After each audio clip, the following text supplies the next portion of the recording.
একটা মানুষের কাফের হওয়ার জন্য গোটা কোরআন অস্বীকার করার দরকার নাই। কোরআনুল কারীমের গোটা কোরআন অস্বীকার করার দরকার নাই।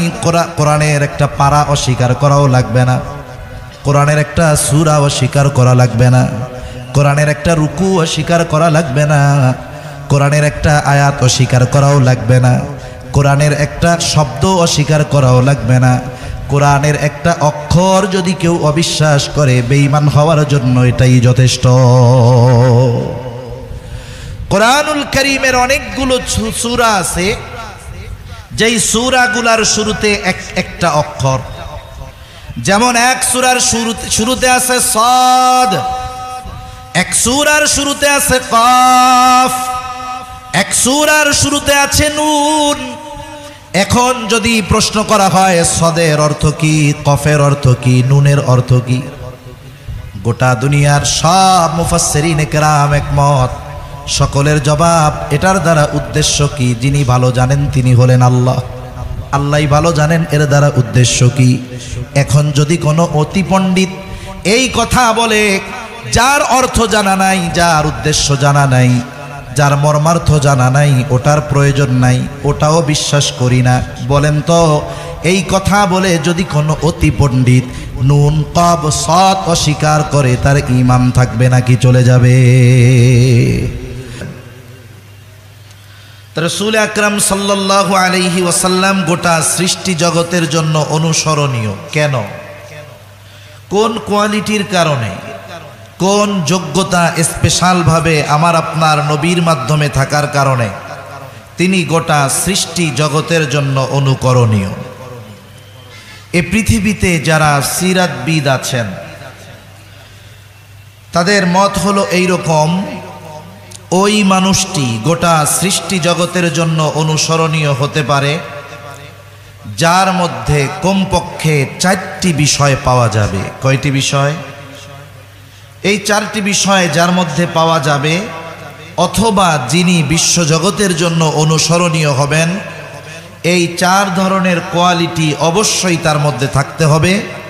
তবেই তিনি নির্দ্বিধায় বিনা প্রশ্নে গোটা সৃষ্টি জগতের জন্য অনুসরণীয় হতে পারবেন। সেই 4টি জিনিস আমরা জানবো ইনশাআল্লাহ। 1 নাম্বার, যেই জিনিসটা তার মধ্যে দরকার যিনি গোটা সৃষ্টি জগতের জন্য অনুসরণীয় হবেন।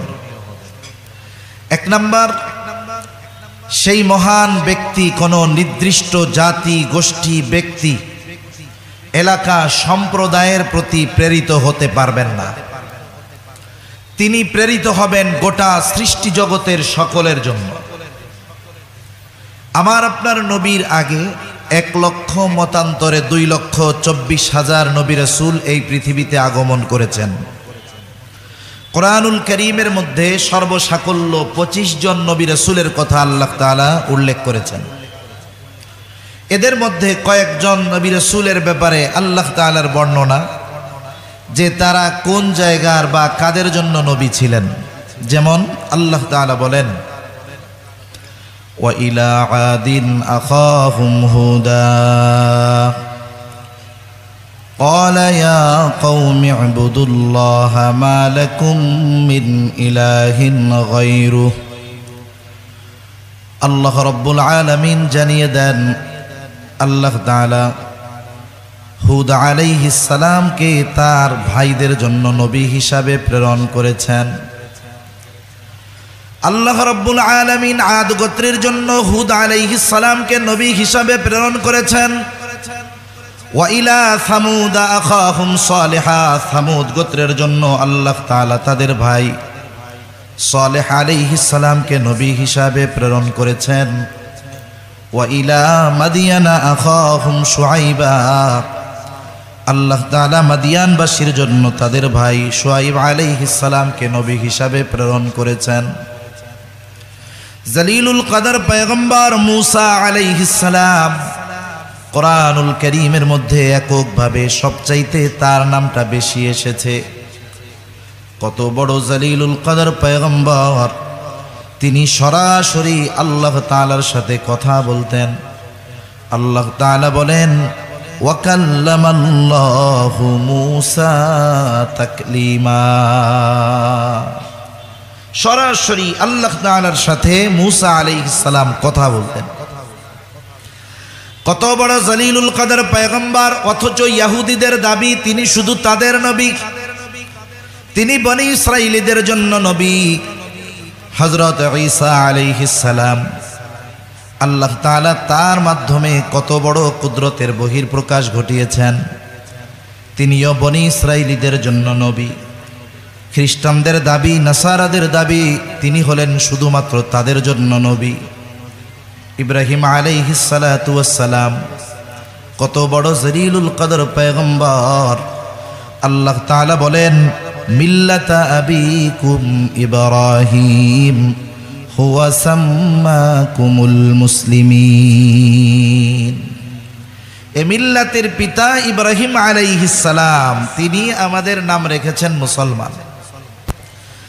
তাহলে তিনি সব মুসলমানের পিতা, কিন্তু সব মুসলমানের জন্য নবী নয়। হযরত আদম আলাইহিস সালাতু ওয়াস সালাম মানবকুলের পিতা, সব মানুষের পিতা, কিন্তু তিনি সব মানুষের জন্য নবী নয়। তাহলে আমার আপনার নবীজির আগে যত নবী দুনিয়ায় এসেছে, যত রাসূল এসেছে, কেউ কোনো গোত্রের জন্য নেতা নবী, কেউ কোনো এলাকার জন্য নবী, কেউ কোনো বংশের জন্য নবী। কিন্তু আমার আপনার নবীর ব্যাপারে আল্লাহ তাআলা বলেন, হাবিব আপনি বলেন, কুল ইয়া আইয়ুহান নাসু ইন্নী রাসূলুল্লাহি ইলাইকুম জামিআ। আপনি জানিয়ে দেন আমি তোমাদের সকলের কাছে আল্লাহর পক্ষ থেকে প্রেরিত রাসূল। আল্লাহর পক্ষ থেকে তোমাদের সকলের জন্যই আল্লাহ আমাকে পাঠিয়েছেন। আমার আপনার নবী শুধু মানুষের জন্য নবী নয়। আল্লাহ তাআলা আমার আপনার নবুয়ত, নবীজির নবুয়তির পরিব্যাপ্তি নির্দিষ্ট কোনো এলাকার মধ্যে সীমাবদ্ধ রাখেন নাই। আমার আপনার নবীজির নবুয়তির পরিব্যাপ্তি আল্লাহ তাআলা ততদূর পর্যন্ত বিস্তৃতি করে দিয়েছেন যতদূর পর্যন্ত নিজের রবুবিয়তের বিস্তার তিনি দিয়েছেন। এজন্য পবিত্র কোরআনুল কারীমের সর্বাধিক পঠিত যেই সূরার নাম হলো সূরা ফাতিহা। এই সূরা সবচাইতে বেশি তিলাওয়াত করা হয়। প্রত্যেক নামাজের প্রতি রাকাতে এই সূরাটা লাগে। তবে ইমামের পেছনে যখন পড়া হয়, ইমামের কেরাত, মুসল্লির কেরাত একা যখন পড়া হয়, নিজে পড়ি, তার মানে প্রত্যেক রাকাতেই সূরা ফাতিহা পড়া লাগে। জামাতে পড়লে ইমাম পড়েন, একাকী যখন পড়ি নিজে পড়ি। এই সূরার শুরুতেই আল্লাহ তাআলা বলেন আলহামদুলিল্লাহি রাব্বিল আলামিন। সকল প্রশংসা আল্লাহর জন্য।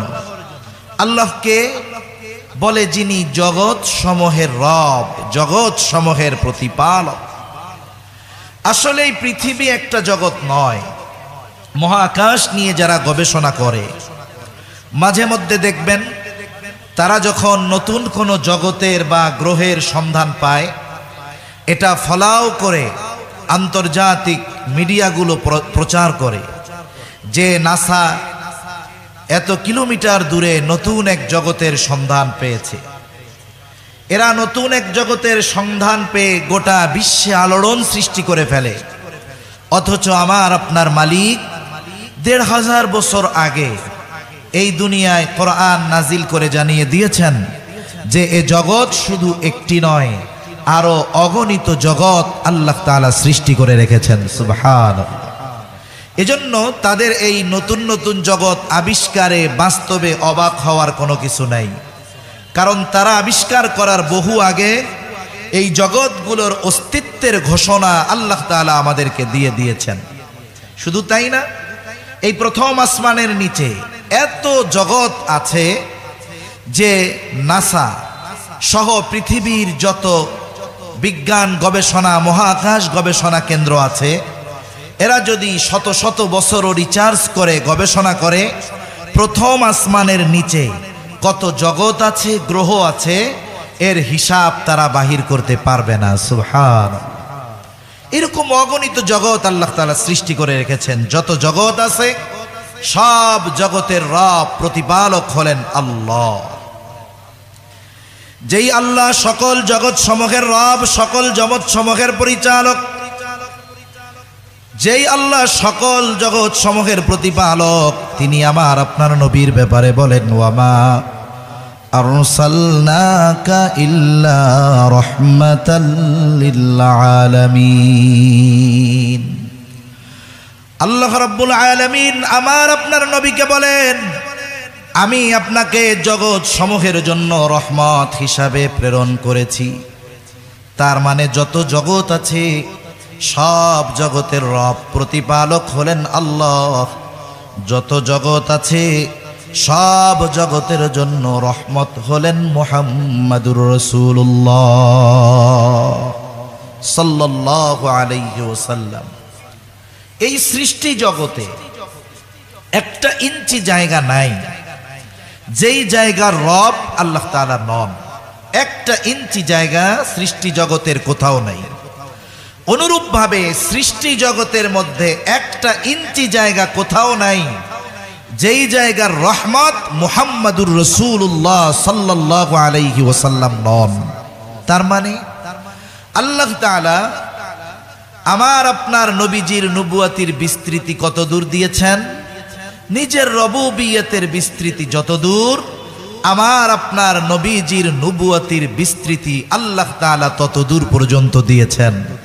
যেই জায়গার রব আল্লাহ, ওই জায়গারও নবী মুহাম্মাদুর রাসূলুল্লাহ সাল্লাল্লাহু আলাইহি ওয়াসাল্লাম। এজন্য কবি কত সুন্দর কথা বলেন, রবুবিয়ত खुदा की है जहाँ तक, नबुवती मुस्तफा की है वहाँ तक। তাহলে আমার আপনার নবী নির্দিষ্ট কোনো জাতি গোষ্ঠীর জন্য নবী নয়, নির্দিষ্ট কোনো এলাকার জন্য নবী নয়। আমার আপনার নবী হলেন গোটা সৃষ্টি জগতের জন্য নবী। বলেন তো, এই বিশেষ গুণ আমার আপনার নবীর আগে আল্লাহ তাআলা কাউকে দিয়েছেন? দেন নাই। তাহলে গোটা সৃষ্টি জগতের জন্য অনুসরণীয়, অনুকরণীয় হওয়ার জন্য যেই বিশেষ গুণাবলীগুলো দরকার, তার মধ্যে এক নাম্বার, তিনি গোটা সৃষ্টি জগতের জন্য প্রেরিত হবেন। আর আমার আপনার নবী গোটা সৃষ্টি জগতের জন্য নবী, কুল কায়নাতের জন্য নবী। দুই নাম্বার, তার জীবনটা হবে বহুমুখী জীবন। তার মানে তার জীবনে মানব জীবনের প্রতিটা দিক খুঁজে পাওয়া যাবে, প্রত্যেকটা বিষয় তার জীবন থেকে নেওয়া যাবে। কিন্তু আমার আপনার নবীর আগে যত নবী এসেছে, এক নবীর জীবন থেকে প্রত্যেকটা দিক মানুষের জন্য গ্রহণ করা সম্ভব নয়। একটা মানুষ তার গোটা জীবনে অনেকগুলো দিক থাকতে পারে। যেমন একটা মানুষ বিচারক হতে পারে, একটা মানুষ রাষ্ট্র পরিচালক হতে পারে, একটা যুবক স্বামী হতে পারে, এক সময় বৃদ্ধ হবে সে শ্বশুর হতে পারে, দাদা নানাও হতে পারে, এক সময় সে রাষ্ট্র পরিচালক হতে পারে। এক কথায় মানুষের যত দিক আছে, পরিচয় আছে, সে যদি ওই পরিচয়টায় আদর্শবান হতে চায়, তাহলে রাসূলুল্লাহ সাল্লাল্লাহু আলাইহি ওয়াসাল্লামের জীবন আদর্শের মধ্যে সেটা সে খুঁজে পাবে। যেমন মনে করেন একজন ব্যক্তি চিন্তা করলো আমি আদর্শ স্বামী হব। আদর্শ স্বামী হওয়ার জন্য সে চিন্তা করলো আমি অনুসরণ করব ঈসা আলাইহিস সালামকে। বাস্তবতা হলো, কেউ যদি আদর্শ স্বামী হওয়ার জন্য ঈসা আলাইহিস সালামের জীবন আদর্শ থেকে আদর্শ স্বামীর গুণাবলী গ্রহণ করতে চায়, এটা সম্ভব নয়। কেন?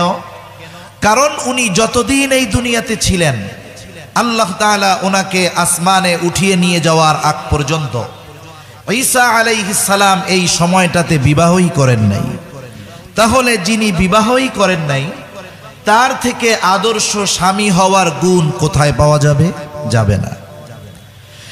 এখন কেউ যদি চিন্তা করে আমি একজন শাসক হয়েছি, আমি আদর্শ শাসক হব, তাহলে এক কাজ করা যায়, এই আদর্শ শাসকের গুণাবলী আমি মূসা আলাইহিস সালামের থেকে গ্রহণ করব। বাস্তবতা হলো মূসা আলাইহিস সালাতু ওয়াস সালাম বিশাল এক জামাতের নেতা ছিলেন, বনি ইসরাইলীদের নবী ছিলেন, কিন্তু উনি রাষ্ট্রকার্য পরিচালনা করেন নাই। এই জন্য কেউ যদি আদর্শ রাষ্ট্র পরিচালকের গুণ মূসা আলাইহিস সালাম থেকে গ্রহণ করতে চায়, এটা সম্ভব নয়, কারণ উনি রাষ্ট্র পরিচালক ছিলেন না। এখন যদি কেউ চিন্তা করে আমি আদর্শ বিচারক হব, আদর্শ বিচারক হওয়ার জন্য আমি কার আদর্শ গ্রহণ করব? উনি চিন্তা করলেন আমি আদম আলাইহিস সালাম থেকে আদর্শ বিচারকের গুণ অর্জন করব। তাহলে দেখা যাবে আদর্শ বিচারকের গুণ তিনি আদম আলাইহিস সালাতু ওয়াস সালাম থেকে পাবেন না। কিন্তু তিনি যদি আদর্শ বিচারক, আদর্শ রাষ্ট্রপ্রধান, আদর্শ শাসক, আদর্শ স্বামী, আদর্শ সেনাপতি, এক কথায় মানব জগতের যতগুলো দিক আছে প্রত্যেকটা দিকে সে যদি আদর্শ আচরণ, আদর্শ অর্জন করতে চায়, নবীজির জীবনীর মধ্যে যদি সে তালাশ করে, মানব জীবনের প্রত্যেকটা দিকের উত্তম আদর্শ নবীজির জীবন থেকে গ্রহণ করা যাবে। তাহলে আমার আপনার নবীজির জীবন একমুখী নয়। আবার এমন হতে পারে যে চিন্তা করতে পারি যে সুখের সময় তো কি করতে হবে বুঝলাম, কিন্তু দুঃখের সময় কি করব? যখন কষ্ট, ক্লেশ, বিপদ আপদ, বালা মুসিবত আসবে তখন কি করণীয়? আমি আপনি যদি নবীজির জীবনীর দিকে তাকাই, তাহলে কষ্ট ক্লেশ যখন ছিল, মুসিবত যখন ছিল, চতুর্দিকে শত্রুতাকে বেষ্টিত করে রেখেছিল, ওই অবস্থায় তিনি কেমন ভাবে জীবন পরিচালনা করেছেন এটা নবীর থেকে পাওয়া যাবে। নবীজি আনন্দের সময় কেমন ভাবে জীবন অতিবাহিত করেছেন নবীজির থেকে পাওয়া যাবে। এক কথায় আমার আপনার নবীজির জীবন একমুখী নয়, আমার আপনার নবীজির জীবন বহুমুখী। আমার আপনার নবী শুধু মসজিদে নববীর মধ্যে ইমামতি করেন নাই, আমার আপনার নবীজি মসজিদে নববীর ভিতরে বসে রাষ্ট্র পরিচালনাও করেছেন, ঠিক কিনা বলেন? সেজন্য একটা মানুষ যদি জীবনের প্রতিটা দিক নবীজির জীবন থেকে গ্রহণ করতে চায়, নবীজির সিরাত অধ্যয়ন করলে এটা পাওয়া সম্ভব। তাহলে 2 নম্বর বিষয়টা হলো, যিনি গোটা সৃষ্টি জগতের জন্য অনুসরণীয়, অনুকরণীয় হবেন, তার জীবনটা একমুখী হবে না, তার জীবনটা বহুমুখী হবে। মানুষ যদি কোনো বিষয় তার জীবন থেকে গ্রহণ করতে চায়, তাহলে নবীজির জীবনী, সিরাত অধ্যয়ন করলে ওই জিনিসটা সে নবীজির জীবন থেকে পেয়ে যাবে। এই রকম বহুমুখী জীবন আল্লাহ তাআলা একমাত্র আমার আপনার নবী মুহাম্মদুর রাসূলুল্লাহ সাল্লাল্লাহু আলাইহি ওয়াসাল্লামকেই দান করেছে। অতীতের কোন নবীদের ব্যাপারে ব্যাপকভাবে প্রত্যেকটা জিনিসের ক্ষেত্রে পরিপূর্ণ বিষয় অর্জন করা অসম্ভব। 3 নম্বর, তার মধ্যে যেই গুণগুলো থাকবে, 3 নম্বর বিষয় হলো তার দ্বারা এমন কিছু পূর্ণতা লাভ করবে যা তার আগে পূর্ণতা লাভ করে নাই। এমন কিছু বিষয় আছে, গুরুত্বপূর্ণ বিষয়, যে বিষয়গুলো আমার আপনার নবীর আগে আল্লাহ তাআলা পূর্ণতা প্রদান করান নাই। কি বিষয়? যেগুলো আমার আপনার নবীর মাধ্যমে আল্লাহ তাআলা পূর্ণতা প্রদান করেছেন। 1 নম্বর, আল্লাহ তাআলা আমার আপনার নবীজির মাধ্যমে আমাদের জীবন ব্যবস্থায় পূর্ণতা আল্লাহ তাআলা প্রদান করেছেন। আল্লাহ রাব্বুল আলামিন পবিত্র কোরআনুল কারীমের সূরা মায়েদার 3 নম্বর আয়াতের মধ্যে জানিয়ে দেন, আল-ইয়াওমা আকমালতু লাকুম দীনাকুম ওয়া আতমামতু আলাইকুম নি'মাতি ওয়া রাদিতু লাকুমুল ইসলাম দীনা। এই আয়াতের তাফসীরের মধ্যে এসেছে, একজন ইহুদি খলিফাতুল মুসলিমিন হযরত ওমর রাদিয়াল্লাহু তাআলা আনহুর কাছে এসেছেন। এসে বলে, খলিফাতুল মুসলিমিন, আপনাদের কোরআনে এমন একটা আয়াত আছে যেই আয়াত আল্লাহ তাআলা আপনাদের নবীজির উপরে নাজিল করেছেন। আল্লাহ তাআলা যদি এই আয়াত তাওরাতের মধ্যে নাজিল করতেন, মূসা আলাইহিস সালামের উপরে নাজিল করতেন, যেই দিন এই আয়াত আল্লাহ তাআলা নাজিল করতেন, ওই দিনটাকে আমরা ঈদের দিন বানায় নিতাম। হযরত ওমর রাদিয়াল্লাহু তাআলা আনহু বলেন, কোন সে আয়াত, যেই আয়াত যদি তাওরাতে নাজিল হতো তাহলে ওই দিনটাকে তোমরা ঈদের দিন বানায় নিতা। এইবার ইহুদি বলে, আয়াতটা হলো এই আয়াত, আল ইয়াউমা আকমালতু লাকুম দীনাকুম ওয়া আতমামতু আলাইকুম নি'মাতি ওয়া রাদিতু লাকুমুল ইসলাম দীনা। তৃতীয় আয়াতের একটা অংশ বলে, এটা যদি তাওরাতে নাজিল হতো ওই দিনটাকে আমরা ঈদের দিন বানায় নিতাম আনন্দে খুশিতে। হযরত ওমর রাদিয়াল্লাহু তাআলা আনহু বলেন, এই আয়াত কোন দিন কোথায় কার উপরে নাজিল হয়েছে আমি এটা জানি। এই আয়াত জুমার দিন, আবার ওই দিন ছিল ইয়াউমে আরাফা, জাবালে রহমত, ওই স্থানে মুহাম্মাদুর রাসূলুল্লাহ সাল্লাল্লাহু আলাইহি ওয়াসাল্লামের উপরে আল্লাহ তাআলা এটা নাজিল করেছে। এই আয়াতের মধ্যে আরো কিছু দিক নির্দেশনাবলী আল্লাহ তাআলার পক্ষ থেকে আছে, বিধিবিধান আছে। মুফাসসিরিনে কেরাম বলেন, আল্লাহ তাআলা এই আয়াত নাজিল করার অন্যতম কারণ, ইসলামের জন্য যত বিধিবিধান বিধিনিষেধ প্রয়োজন ছিল এই পর্যন্ত মোটামুটি সব কিছু আল্লাহ তাআলার পক্ষ থেকে নাজিল হয়ে গেছে। তার মানে মুসলমানেরা কিয়ামত পর্যন্ত তাদের জীবন কিভাবে পরিচালিত করবে এর জন্য যত দিক নির্দেশনা বিধিনিষেধ দরকার সব কিছু আল্লাহ তাআলা পরিপূর্ণভাবে নাজিল করে দিয়েছেন, পরিপূর্ণ হয়ে গিয়েছে। এই জন্য আল্লাহ তাআলা দিন পরিপূর্ণতার ঘোষণা দিয়েছেন। আল্লাহ কি বলেন? আল্লাহ তাআলা বলেন, আল ইয়াউমা আকমালতু লাকুম দীনাকুম, আজকে আমি তোমাদের জন্য তোমাদের দিন তথা জীবন ব্যবস্থাকে পরিপূর্ণ করে দিলাম।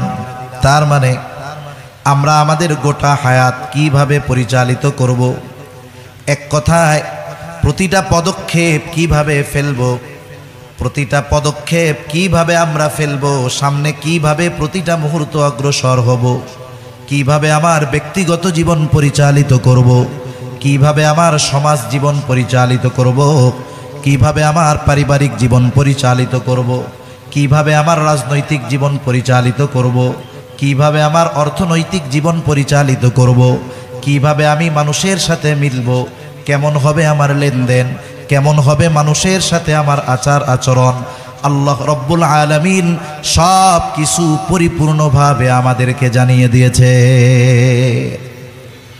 মানব জীবনের এমন একটা দিক নাই যেই দিক কোরআন এবং হাদিসের মধ্যে বর্ণিত নাই, এমন একটা বিষয় নাই যেই বিষয়ের সমাধান কোরআন সুন্নাহর মধ্যে নাই। ইসলাম আমাদেরকে পরিপূর্ণ এক জীবন ব্যবস্থা দিয়েছে।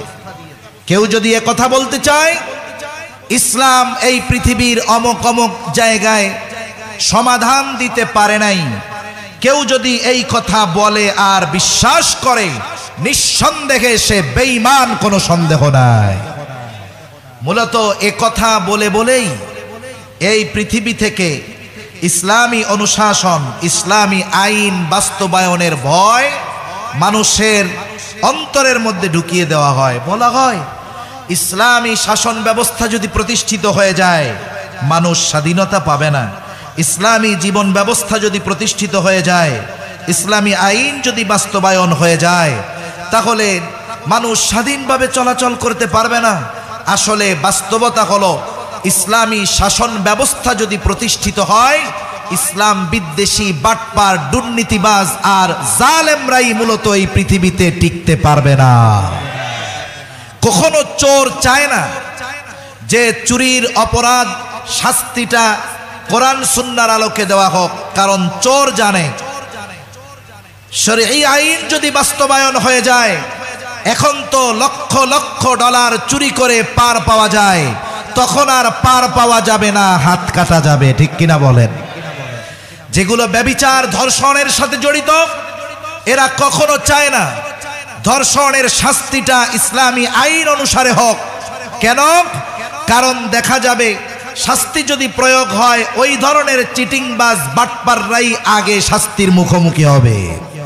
কিন্তু যারা পরিপূর্ণ নিরাপত্তা চায়, যারা পরিপূর্ণভাবে শান্তিতে বসবাস করতে চায়, যারা ইনসাফ চায়, যারা ন্যায় পরায়ণতা চায়, যারা ন্যায় বিচার চায়, যারা মানবতার হক চায়, যেই মানুষগুলো তাদের ন্যায্য অধিকার বুঝে পেতে চায়, তারাই চায় ইসলামের মাধ্যমে, কোরআন সুন্নাহর মাধ্যমে গোটা পৃথিবী পরিচালিত হোক। ঠিক কিনা বলে? সেজন্য আমরা ইসলামী অনুশাসন পাচ্ছি না, এটা আমাদের দুর্ভাগ্যের ব্যাপার। কিন্তু এজন্য একথা বলার সুযোগ নাই যে ইসলামী আইন বাস্তবায়ন হলে এই পৃথিবী পিছিয়ে যাবে। এটা নিঃসন্দেহে মিথ্যা এবং একটি ভ্রান্ত চিন্তা। ঠিক কিনা বলেন? তাহলে আল্লাহ তাআলা আমাদের দ্বীন তথা জীবন ব্যবস্থাকে পরিপূর্ণ করে দিয়েছেন। এরপর আল্লাহ রাব্বুল আলামিন বলেন, ওয়াতমামতু আলাইকুম নি'মাতি ওয়া রাদিতু লাকুমুল ইসলাম দীনা। আল্লাহ তাআলা বলেন, ওয়াতমামতু আলাইকুম নি'মাতি, আর তোমাদের উপর আমি আমার নিয়ামত সমূহকে পরিপূর্ণ করে দিলাম। ওয়া রাদিতু লাকুমুল ইসলাম দীনা, এবং তোমাদের জন্য ইসলামকেই দিন হিসাবে মনোনীত করলাম। তাহলে ৩ নম্বর পয়েন্টে যে কথা আমরা বলতেছিলাম, যে যিনি সমগ্র সৃষ্টি জগতের জন্য অনুকরণীয়, অনুসরণীয় তথা আইডল বা আদর্শ হবেন, তার মধ্যে অন্যতম গুণ থাকবে যে তার দ্বারা আল্লাহ তাআলা এমন কিছু বিষয়ের পূর্ণতা প্রদান করবেন যা তার আগে পূর্ণতা লাভ করে নাই। তাহলে আমার আপনার নবীর দ্বারা ১ নম্বরে পূর্ণতা লাভ করেছে দ্বীন। বলেন তো, আমার আপনার নবীর আগে কোন নবীর মাধ্যমে দ্বীনকে আল্লাহ তাআলা পরিপূর্ণতার ঘোষণা দিয়েছেন? দেন নাই। তাহলে ১ নম্বর, আমার আপনার নবীর মাধ্যমে আল্লাহ তাআলা দ্বীনকে পরিপূর্ণতা দিয়েছেন। ২ নম্বর, আমার আপনার নবীর মাধ্যমে আল্লাহ তাআলা নিয়ামতের পূর্ণতা প্রদান করেছেন। যেই বাক্যের মধ্যে দ্বীন পরিপূর্ণতার ঘোষণা আল্লাহ তাআলা দিয়েছেন, ওই বাক্যের মধ্যেই নিয়ামত পরিপূর্ণতার ঘোষণা আল্লাহ তাআলা দিয়েছেন। কারণটা কি? বুজুর্গানে দ্বীন বলেন, এখানে একটা বিষয় তো বোঝাই যায়, যেখানেই পরিপূর্ণ দ্বীন সেখানেই আল্লাহ তাআলার পক্ষ থেকে পরিপূর্ণ নিয়ামত।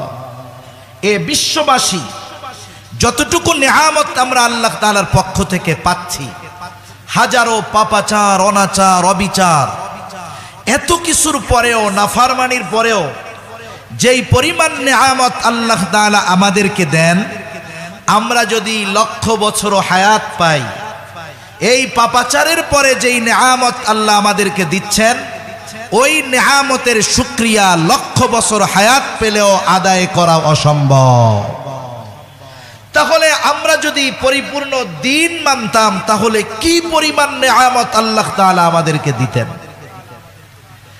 আল্লাহ রাব্বুল আলামিন পরিপূর্ণ দ্বীন যদি আমরা মানতে পারতাম, আল্লাহ তাআলা তো আমাদের জন্য আসমান এবং জমিনের বরকতের দরজাগুলো খুলে দিতেন।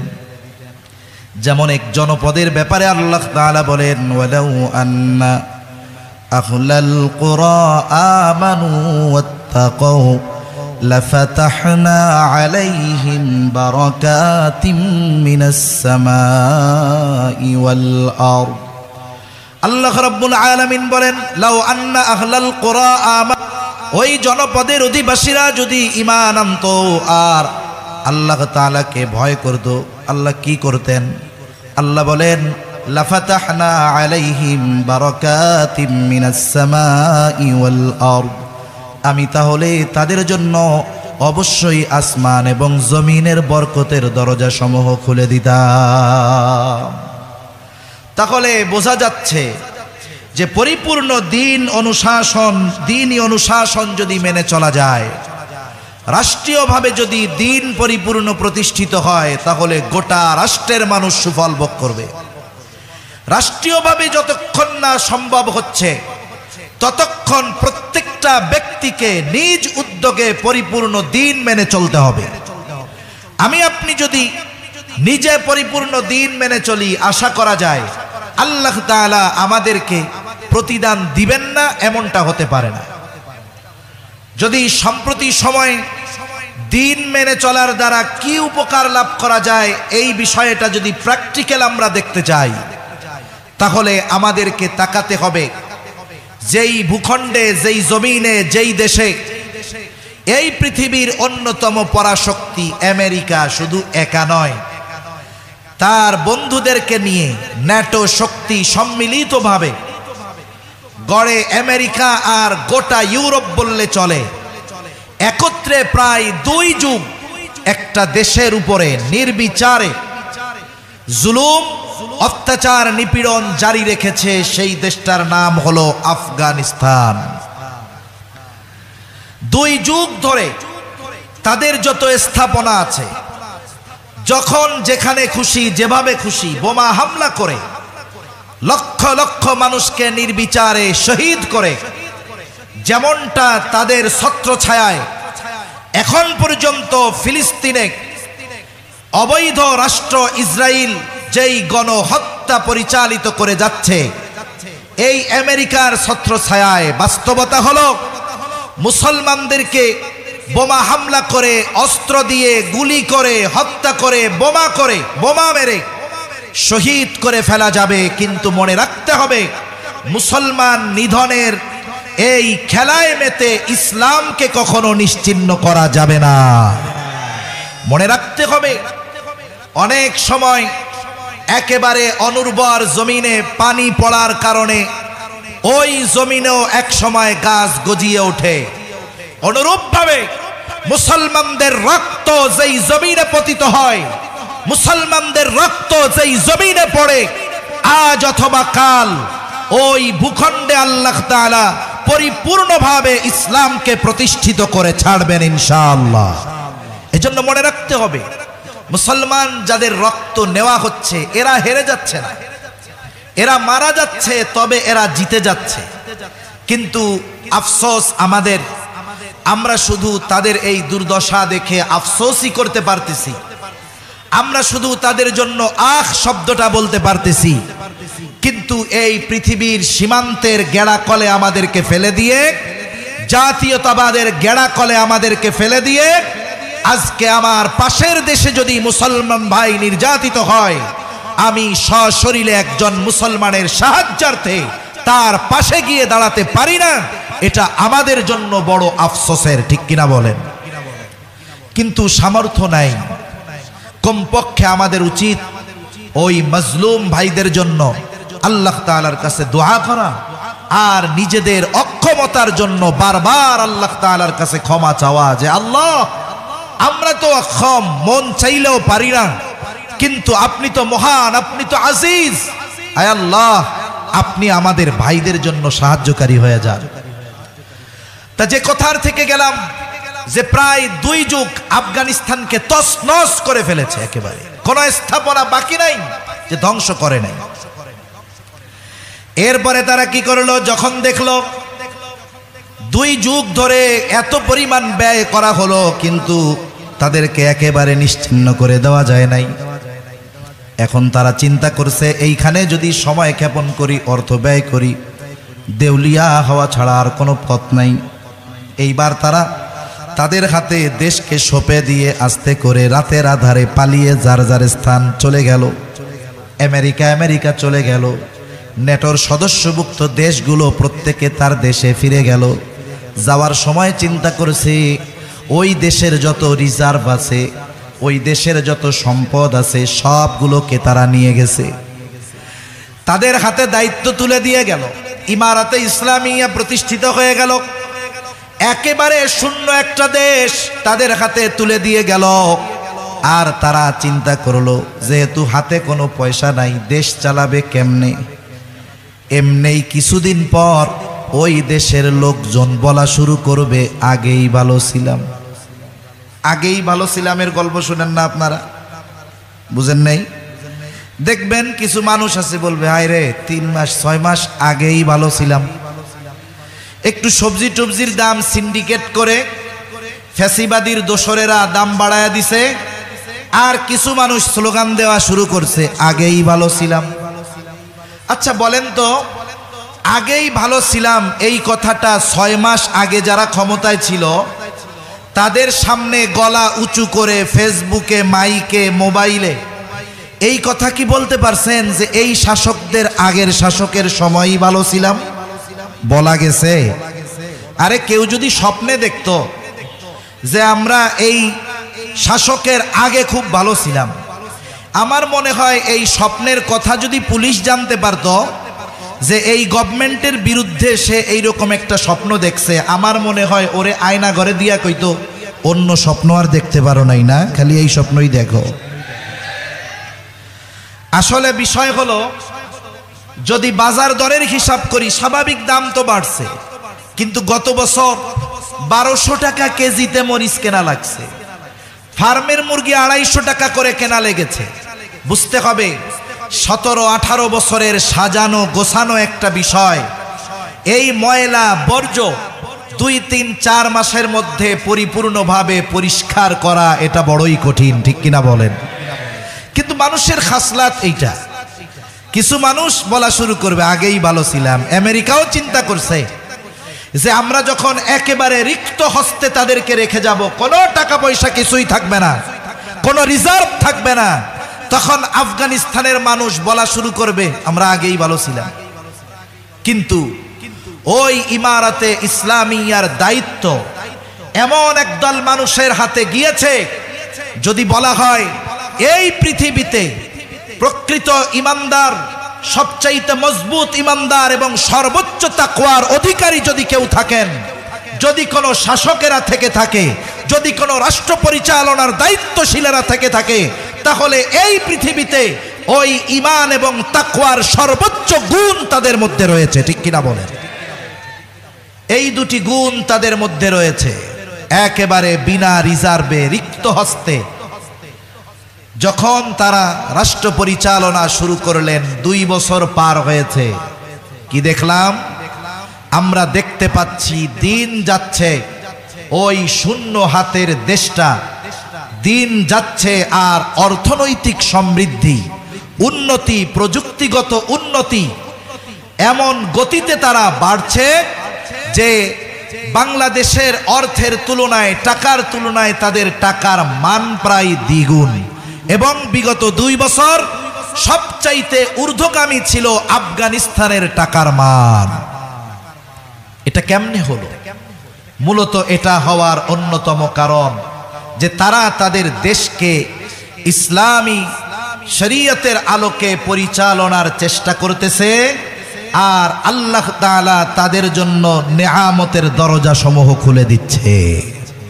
এজন্য আমরাও আশা করি যে আমরা যদি পরিপূর্ণ ইসলামী অনুশাসনের মধ্যে আসতে পারি, আমাদের এই দেশ যদি পরিপূর্ণ ইসলামী আইনে পরিচালিত হয়, নিন্দুকেরা, ইসলাম বিদ্বেষীরা যা বলে বলুক, ইসলাম যদি প্রতিষ্ঠিত হয়, আল্লাহর কসম এই সুফল শুধু হুজুরেরা ভোগ করবে তা নয়, এই দেশে বসবাসকারী অমুসলিমরাও ইসলামী শাসন ব্যবস্থায় সর্বোচ্চ শান্তিতে থাকতে পারবে। মনে রাখতে হবে যে ইসলাম এমন এক জীবন ব্যবস্থা, রাষ্ট্র পরিচালনার ব্যবস্থা দিয়ে গেছে যেখানে শুধু মুসলমানেরাই নিরাপদে থাকে তা নয়, ওই ইসলামী রাষ্ট্রের মধ্যে অমুসলিমেরাও পরিপূর্ণ অধিকার লাভ করতে পারে। এটাই বাস্তবতা। কিন্তু বিষয় হলো, ইসলামী আইনের ভয় মিডিয়া এমন ভাবে ফলাও করে প্রচার করে যে এইটা দেখার আগেই ভয় লাগা শুরু হয়ে যায়। বিষয়টা কেমন? গল্প মনে আসলো তাই বলি। এক অন্ধ যে চোখে দেখে না, যে চোখে দেখে না সে বস্তু, যে কোনো বস্তুর হাকিকত অনুধাবন করতে পারবে না। তাকে একজন বলতেছে, ভাই তুমি তো কোনোদিন দুধ খাও নাই, তোমারে আমি একটু দুধ খাওয়াইতে চাই। এখন বলতেছে দুধ কেমন? কয় দুধ তো সাদা। সাদাটা কেমন? সে উদাহরণ দিচ্ছে, সাদাটা হইল বকের মতো। এখন বলে বক কেমন? এখন বক কেমনে বুঝাবে? হাতটারে এরকম বাঁকা কইরা ওর হাত দিয়ে এরকম ধরাচ্ছে, বক হইল এরকম। আসলে কথা ছিল কি, দুধ সাদা, সাদা কেমন? বকের মতন। বক কেমন? এই রকম। যখন ও হাত দিয়ে ধরছে, কয় ভাই এই দুধ আমার খাওয়া লাগবে না, এত গলায় আটকে মইরা যাবো। তাহলে আসলে যারা ইসলাম সম্পর্কে অজ্ঞ, অনভিজ্ঞ, ইসলাম সম্পর্কে যাদের পরিপূর্ণ জ্ঞান নাই, ইসলামী অনুশাসনের সুফল সম্পর্কে যারা অজ্ঞ, এই মানুষগুলাকে ভয় ভীতি দেখিয়ে, ইসলামী শাসনের ভয় ভীতি অন্তরে ঢুকিয়ে এরা বলে তোমরা নামাজ কালাম পড়ো, রোজা রাখো, সব করো, কিন্তু ইসলামী আইন, শরিয়া আইন, খিলাফা এটা বাস্তবায়ন হওয়ার দরকার নাই। এজন্য দেখবেন সমাজে অনেক মানুষ আছে 5 ওয়াক্ত নামাজ পড়ে, কিন্তু খিলাফা চায় না, খেলাফত চায় না, পরিপূর্ণ ইসলামী অনুশাসন চায় না। বলেন তো এই ধরনের নামাজি হাজি মানুষ এই সমাজে কম না বেশি? নিঃসন্দেহে বেশি। তাই এক কথার থেকে অন্যদিকে চলে গেলাম যে যেখানেই শরীয়ত সেখানেই পরিপূর্ণ নেয়ামত। আমরা যদি আল্লাহর পক্ষ থেকে পরিপূর্ণ নেয়ামত পেতে চাই, তাহলে পরিপূর্ণ শরীয়তের অনুশাসন ছাড়া সম্ভব নয়। তাহলে আমার আপনার নবীর মাধ্যমে আল্লাহ তাআলা যেই বিষয়গুলোর পূর্ণতা প্রদান করেছেন, 1 নম্বরে শরীয়ত, 2 নম্বরে নেয়ামত, 3 নম্বর আমার আপনার নবীজির মাধ্যমে আল্লাহ তাআলা উত্তম আখলাকের পরিপূর্ণতার ঘোষণা দিয়েছেন। আল্লাহ তাআলা আমার আপনার নবীজির ব্যাপারে বলেন, ওয়া ইন্নাকা লাআলা খুলুকিন আযীম, আপনি মহান চরিত্রে অধিষ্ঠিত।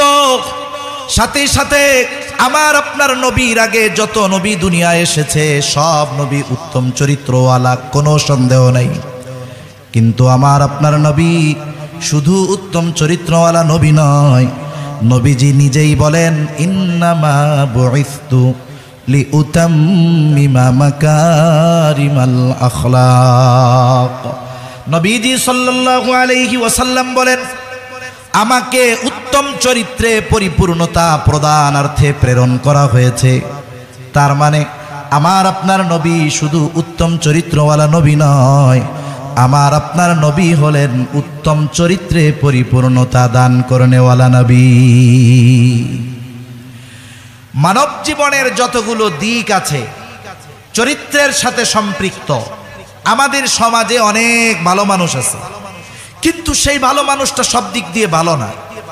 মনে করেন পারিবারিকভাবে একটা লোকের কিন্তু একটা পরিচয় থাকে না, পারিবারিকভাবেও অনেক পরিচয় থাকে। আমি মাঝে মধ্যে বলি আর কি, যে একটা ছোট বাচ্চা একেবারে সর্বপ্রথম সে যখন ভূমিষ্ঠ হলো, তার পরিচয় কি থাকে? বলে ও অমুকের সন্তান, মানে সে একজনের ছেলে সন্তান। এইবার সে একটু বড় হয়েছে, আল্লাহ তাআলা তাকে একটা ভাই অথবা বোন দিয়েছে, এবার তার আরেকটা পরিচয় বাড়ছে। এবার সে শুধু একজনের সন্তান নয়, সে একজনের ভাইও। এরপরে সে আর একটু বড় হলো, প্রাপ্তবয়স্ক যখন হয়েছে, এবার তাকে বিবাহ দেওয়া হয়েছে। যখন বিবাহ দেওয়া হলো, তার আরেকটা পরিচয় বেড়ে যায়, সে এখন একজনের স্বামী হয়। ঠিক কিনা বলেন? এইবার আল্লাহ তাআলা তাকে যখন একটা বাচ্চা দেয়, তার পরিচয় আরেকটা বাড়ে, সে এখন বাবাও হয়। আবার তার সন্তান বিবাহ দেয়, তার পরিচয় বাড়ে, সে তখন শ্বশুরও হয়ে যায়। আবার যদি ছেলের ঘরে একটা ছেলে আল্লাহ দেয়, তার পরিচয় বাড়ে, সে শ্বশুর হয়। মেয়ের ঘরে ছেলে হলে সে নানা হয়ে যায়, ছেলের ঘরে ছেলে হলে দাদা হয়ে যায়। এই রকম পারিবারিকভাবে একটা মানুষের অনেক পরিচয় থাকে। অনেকে আছে ছেলে হিসাবে ভালো, কিন্তু ভাই হিসাবে ভালো হতে পারে নাই, ভাই হিসাবে ভালো, বাবা হিসাবে ভালো হতে পারে নাই, বাবা হিসাবে ভালো, স্বামী হিসাবে ভালো হতে পারে নাই, স্বামী হিসাবে ভালো, শ্বশুর হিসাবে ভালো হতে পারে নাই। তার কম বেশ থাকে, এক পরিচয় একটু বেশি ভালো, আর একটা একটু কম ভালো। কিন্তু আমার নবীর শুধু পারিবারিক পরিচয় নয়, যতগুলো পরিচয় আছে প্রত্যেকটা জায়গায় আমার আপনার নবীজির চরিত্র হলো 100-এ 100। সুবহানাল্লাহ। কোন জায়গায় এমনটা নয় বাবা হিসাবে 99% ভালো, শ্বশুর হিসাবে 100% ভালো, সাথী হিসাবে 95% ভালো, এমন নয়। বরং আমার আপনার নবীজির যতগুলো পরিচয় আছে প্রত্যেকটা জায়গায় পরিপূর্ণ উত্তম আখলাকের অধিকারী আমার আপনার নবী। সুবহানাল্লাহ। এমন এক নবী আমাদেরকে আল্লাহ দান করেছেন।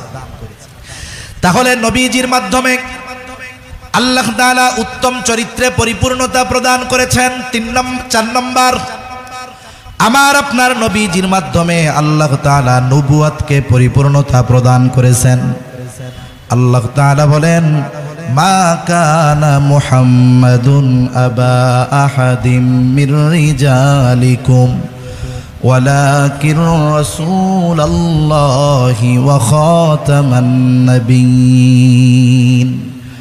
আল্লাহ রাব্বুল আলামিন বলেন, মুহাম্মদ সাল্লাল্লাহু আলাইহি ওয়াসাল্লাম তোমাদের কোনো পুরুষের পিতা নন।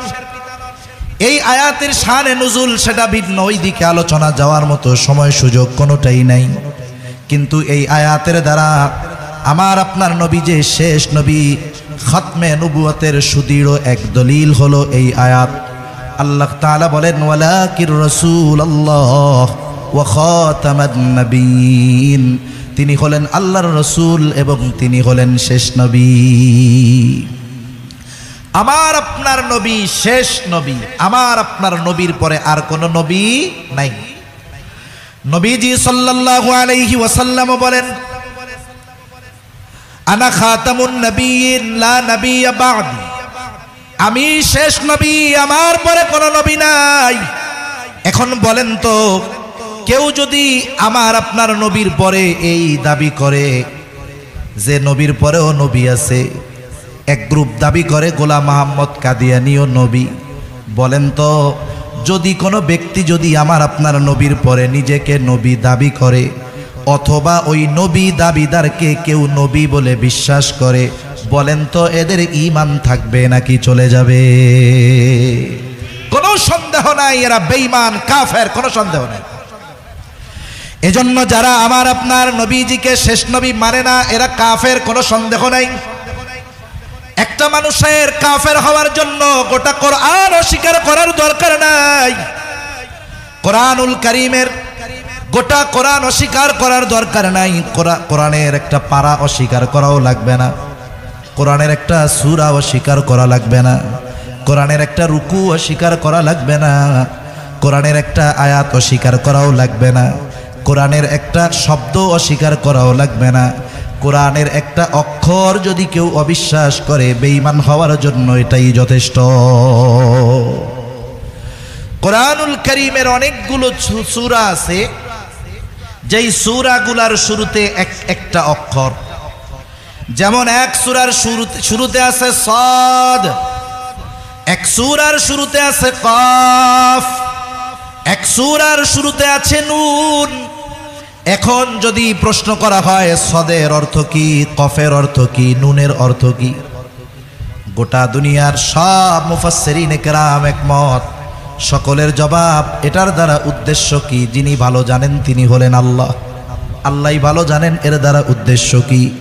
এখন যদি কোনো অতি পণ্ডিত এই কথা বলে যার অর্থ জানা নাই, যার উদ্দেশ্য জানা নাই, যার মর্মার্থ জানা নাই, ওটার প্রয়োজন নাই, ওটাও বিশ্বাস করি না, বলেন তো এই কথা বলে যদি কোনো অতি পণ্ডিত নুন কব সৎ অস্বীকার করে তার ঈমান থাকবে নাকি চলে যাবে? তাহলে যারা গোলাম মোহাম্মদ কাদিয়ানীকে নবী বলে তারা তো একটা অক্ষর নয়, নুক্তা নয়, শব্দ নয়, স্পষ্ট একটি আয়াতের বিধানকে সরাসরি অস্বীকার করে, ঠিক কিনা বলেন? এখন কথা হলো কাদিয়ানীরা কাফের, কোনো সন্দেহ নাই। গোটা পৃথিবীর সব মুসলমানদের এই দাবি যে পৃথিবীর প্রত্যেকটা রাষ্ট্রে কাদিয়ানীদেরকে রাষ্ট্রীয়ভাবে অমুসলিম ঘোষণা করা হোক, এ দাবি আমাদের সকলের, ঠিক কিনা বলেন? এ দাবির ব্যাপারে কোনো মত দল নাই, যেই ইমানদার সেই চায় কাদিয়ানীদেরকে কাফের ঘোষণা করতে হবে।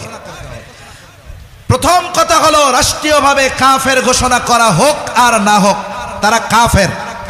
তবে কেন ঘোষণা করা দরকার? ঘোষণা করার দরকার এই কারণে, তারা তাদের বিশ্বাসগত কারণে, খতমে নবুয়তকে অস্বীকার করার কারণে তো তারা কাফের।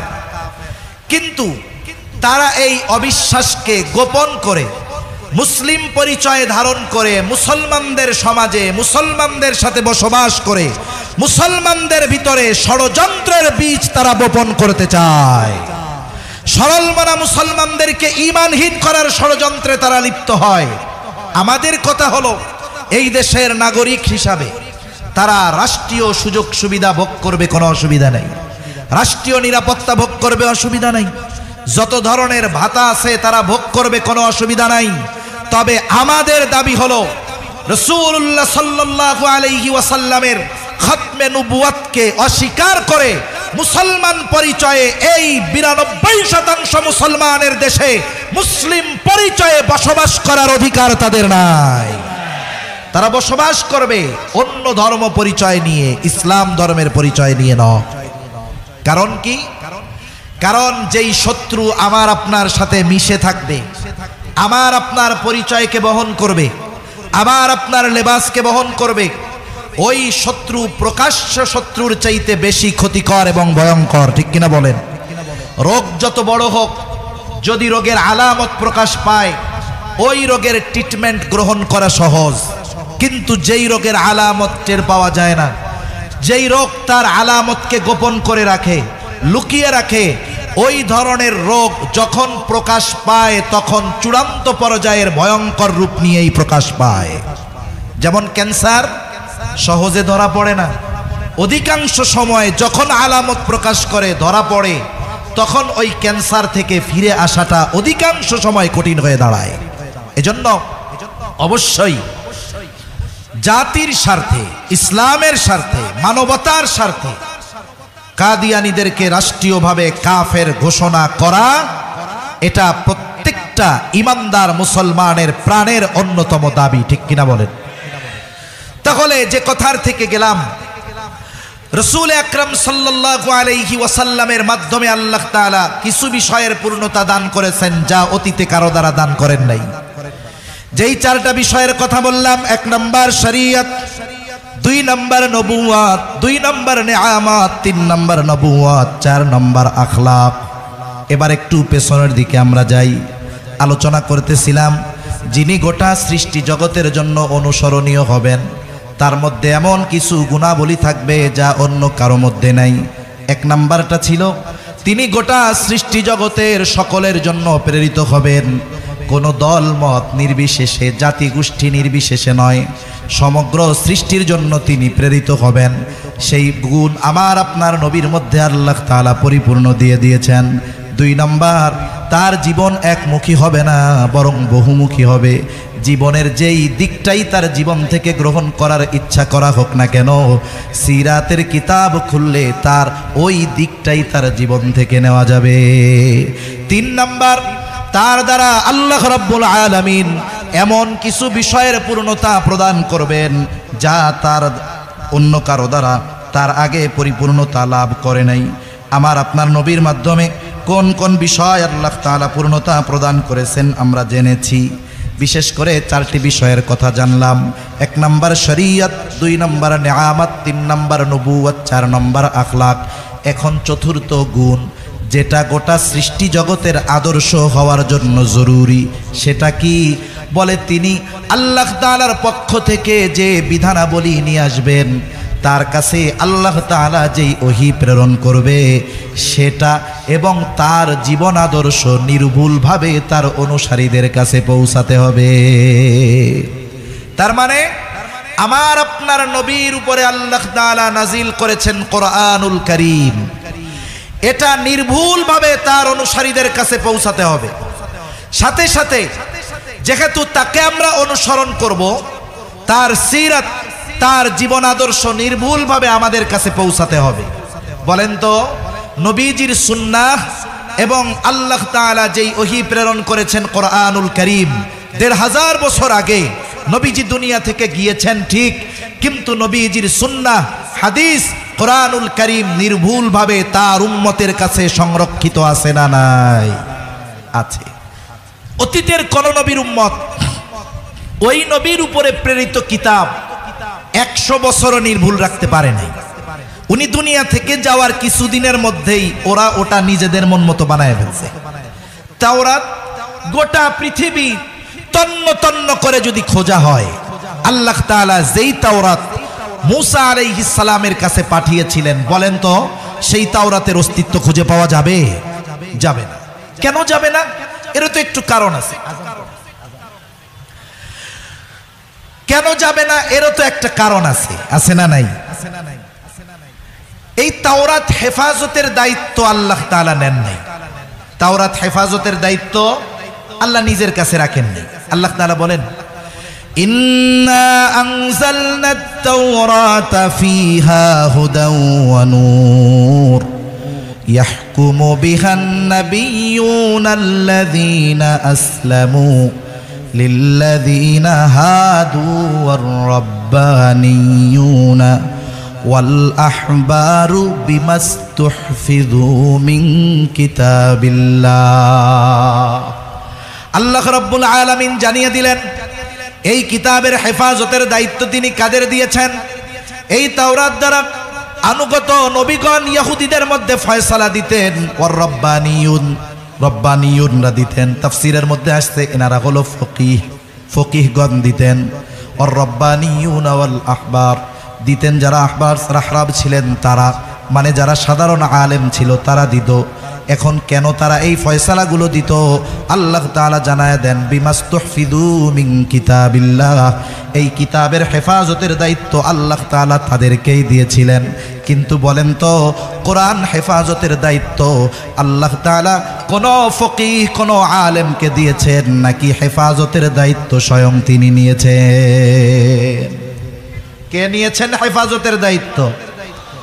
আর আলেমদের ফকিহদের হেফাজতের দায়িত্ব দেওয়া হয়েছিল। ওরা একেবারে নিজেদের মন মতো এইগুলাকে